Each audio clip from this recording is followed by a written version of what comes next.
नमस्कार, बहुत बहुत स्वागत है न्यूज 21 में आप सबका। आपके साथ मैं ऋतिका पांडे और अब खबरें देखें अन्य राज्यों से। देश भर में बढ़ते दलित उत्पीड़न के खिलाफ अनुसूचित जाति समाज के लोगों ने जनप्रतिनिधियों के नेतृत्व में एसडीएम के माध्यम से राष्ट्रपति के नाम ज्ञापन सौंपा है। ज्ञापन में कहा गया है कि सर्वोच्च न्यायालय की चीफ जस्टिस BR गवई पर द्वेषपूर्ण मानसिकता से हमला निंदनीय है।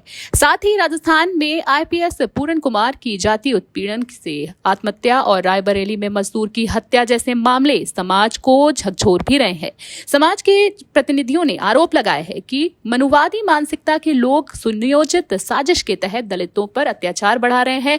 वहीं ये भी चेतावनी दी गई है कि यदि उत्पीड़न नहीं रुका तो उत्तराखंड समेत अन्य राज्यों में भी बड़ा आंदोलन होगा। समाज ने राष्ट्रपति से तुरंत सख्त कार्रवाई और दलित उत्पीड़न पर रोक लगाने की मांग की है।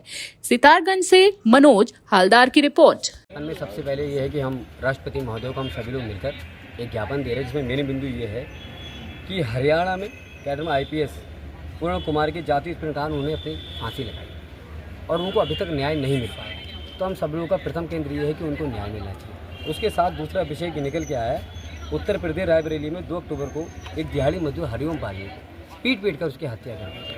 हम सब लोग उसकी घोर निंदा करते हैं, उस पर कड़ी कार्रवाई होनी चाहिए। उसके साथ देश के सर्वोच्च न्यायालय के चीफ जस्टिस BR गवई पर द्वेषपूर्ण मानसिकता के तहत संचालित कोर्ट में हमला। आप शब्दों को समझिए, ऐसे स्थान पर यदि गलत अंजाम दिए जाएंगे तो समझिए कि सुरक्षित स्थान है कहाँ।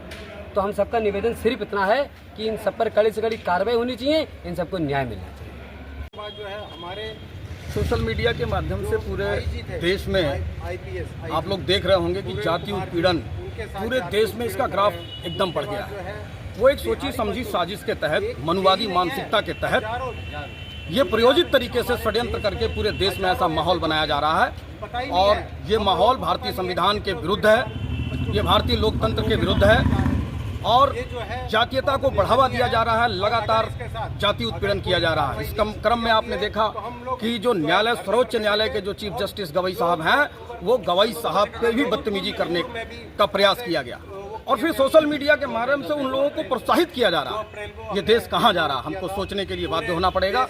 और जो आपने हरियाणा क्षेत्र में जो वरिष्ठ IPS जिनने जो आत्महत्या करी है, वो जातीय उत्पीड़न का मसला है और 7-8 दिन हो जाने के बावजूद भी उस IPS की अभी अंत्येष्टि नहीं करी गई है, मोर्चरी में लाश है। ये हमारे देश का शर्म है कि ऐसी व्यवस्थाओं पर आज आज़ादी के 60-70 साल के बाद में भी अगर जो ये जाति प्रथा इस तरीके से और हर लेवल पर है,